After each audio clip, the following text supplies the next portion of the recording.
Par ici, là, au coin, si vous voyez, là. Info pratique, s'il vous plaît. Une fois que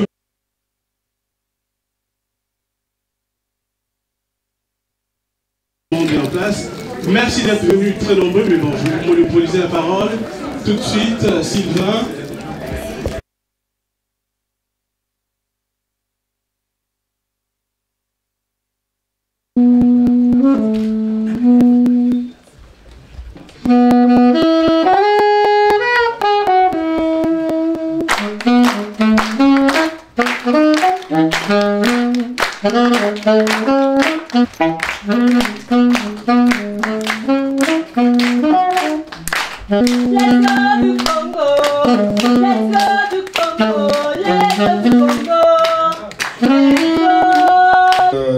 Nous mesurons aussi à quel point il est...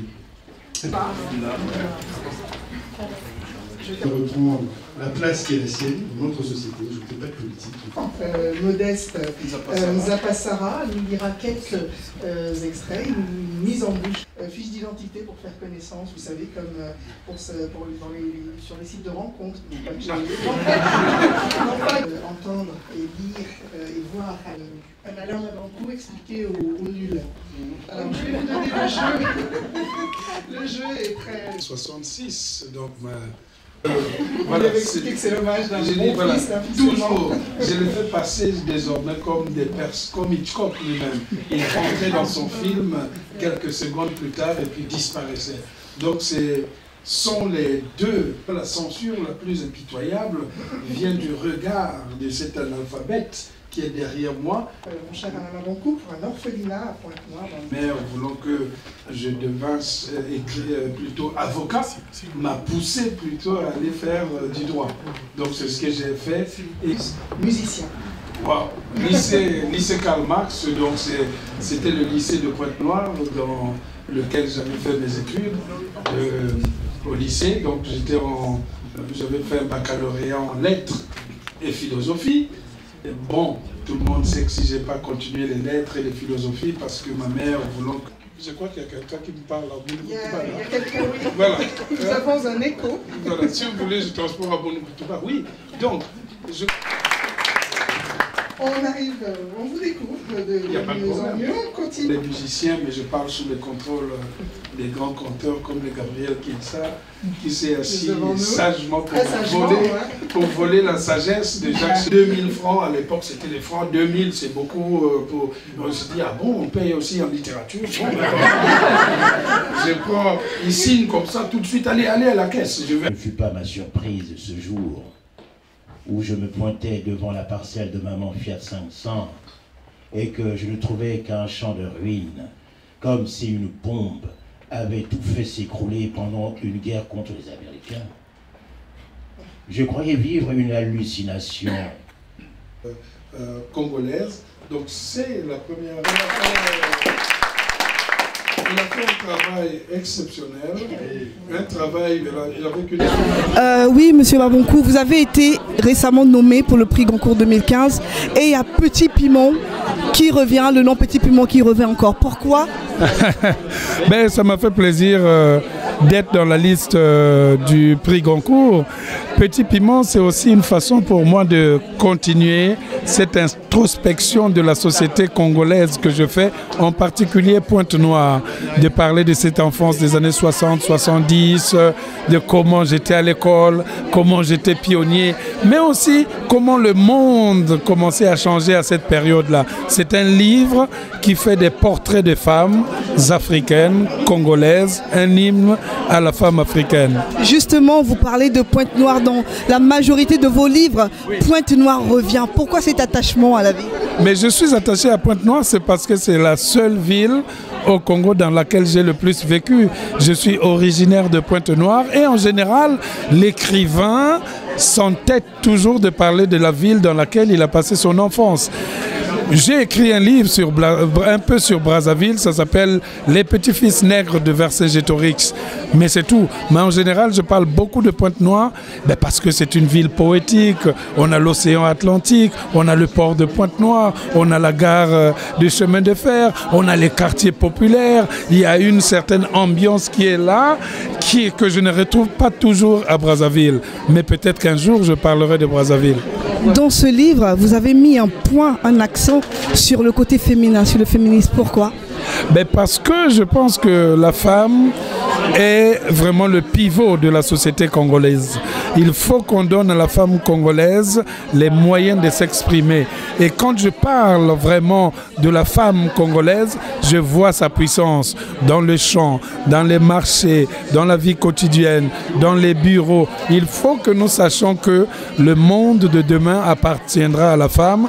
Et c'est pour cela peut-être que dans Petit Piment, la solution de son destin passe par les femmes. Justement, et dans le livre, il y a une correspondance des personnages que vous utilisez, des petits noms et tout ça. Pourquoi, au fait, ces noms Moi, j'ai tout... un peu la société congolaise. Oui, moi j'ai toujours gardé des noms congolais.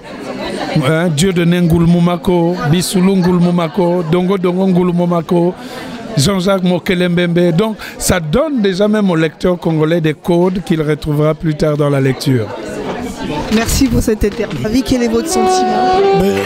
J'ai écrit à Alain pour lui dire que j'avais beaucoup aimé et je lui ai dit deux choses. D'une part, que c'était le fils de Demain j'aurai 20 ans.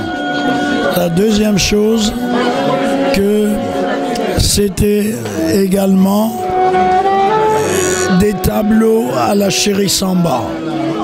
Très réussi. Et que pouvez-vous lui souhaiter pour le prix Goncourt dont il est nommé à la première sélection? Quelle question. Je ne peux que lui souhaiter le meilleur. Mais comme il a dit, l'important c'est que son livre soit lu. Et moi je vous le conseille. J'éprouve une grande émotion parce qu'il se trouve que j'ai connu Alain tout à ses débuts. C'est-à-dire, je l'ai connu à une époque où il travaillait, je sais plus la société dans laquelle il travaillait, et où il publiait des recueils de poésie. J'ai même préfacé l'un de ces recueils. Bon, mais ensuite je l'ai suivi, le manuscrit de son premier roman, Bleu, Blanc, Rouge.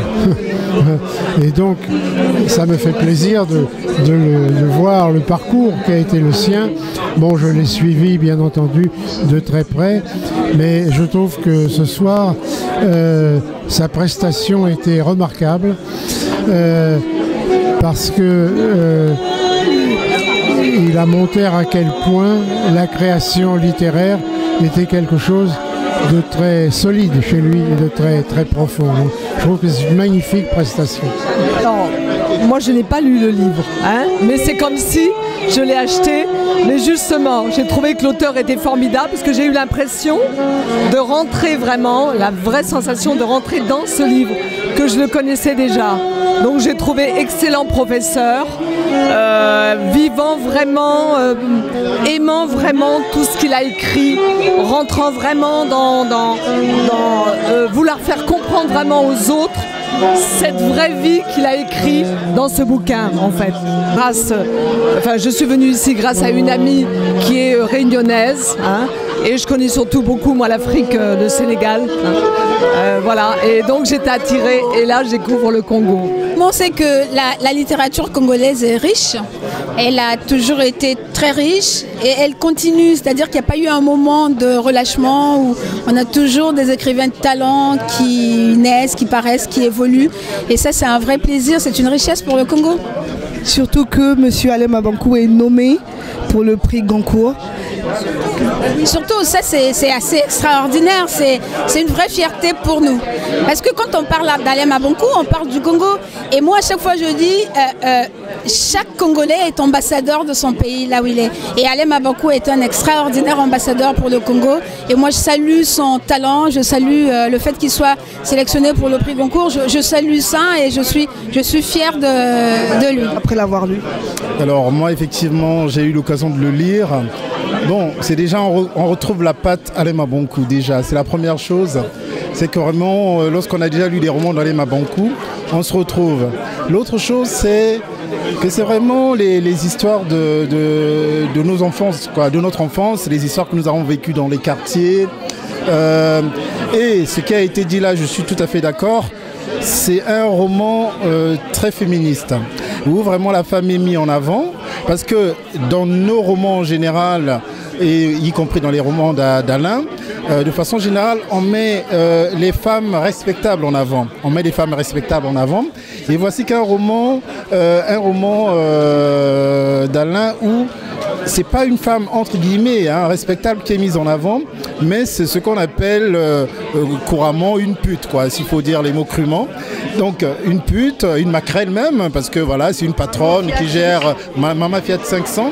Donc celle qui est mise en avant entre autres, et puis les autres femmes également qui sont mises en avant, la Nyangui par exemple qui s'occupe de ce petit piment lorsqu'il est à l'orphelinat, c'est aussi une femme qui a eu cet enfant-là par un Cubain qui arrive et qui élève cet enfant-là seul. Donc voilà, c'est vraiment un roman où, comme il vient de le dire, je suis un peu d'accord, enfin je suis d'accord avec ce qu'il vient de dire, en disant que voilà, j'ai voulu montrer en même temps la force de ces femmes qu'on traite un peu de haut, et puis également mettre en avant, il a parlé du caractère crapule des hommes. Et c'est vrai que la lâcheté des hommes est mise à nu dans ce roman, où bon, pratiquement c'est les hommes qui ont abandonné les femmes, élevé leurs enfants seuls après les avoir mis au monde, qui ont disparu.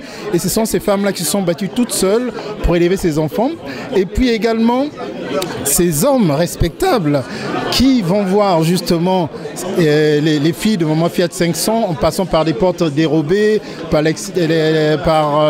voilà, donc c'est vraiment où on montre effectivement un roman qui montre effectivement le caractère un peu lâche des hommes, quoi. Voilà. Et puis l'autre clin d'œil, c'est par rapport à notre histoire. Lorsqu'on est congolais, vraiment on se retrouve, quoi. On se retrouve, ces histoires, cette période marxiste que nous avons tous connue, le rôle qu'on faisait jouer aux jeunes, la révolution et tout ça. Non, vraiment c'est un roman, mais vraiment il y a la truculence du Mabankou, beaucoup d'humour.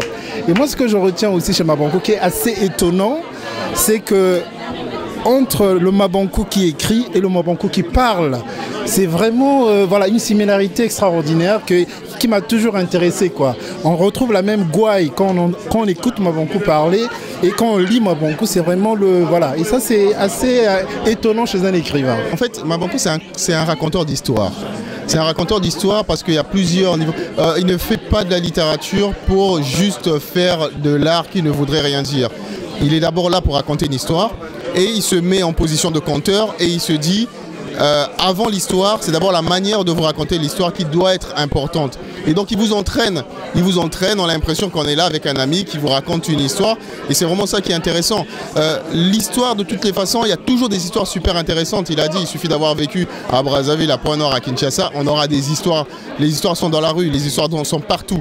Et lui, il a cette capacité de raconter des histoires assez banales, assez simples, mais avec cette force, et il vous entraîne. Et tous ces livres ont une certaine, même les livres les plus durs de Mabankou, ont ce petit quelque chose qui vous donne envie de continuer et tout. Et c'est ça, c'est que les gens ne doivent pas se tromper. Alain Mabankou, c'est un raconteur d'histoire. Les Anglais, j'aime beaucoup l'expression anglaise dire de storyteller. Si on me dit Alain Mabankou l'écrivain, non, l'écrivain, pas l'écrivain dans sa vision francophone française, mais c'est un vrai raconteur d'histoire et il faut le prendre tel quel. Et quand on le prend tel quel, on se rend compte qu'il a un vrai talent de conteur. Par ici, là au coin, si vous voyez, là. Pardon. Pardon? Attends, est-ce que Moi, c'est là, si ça dédicace, Chima.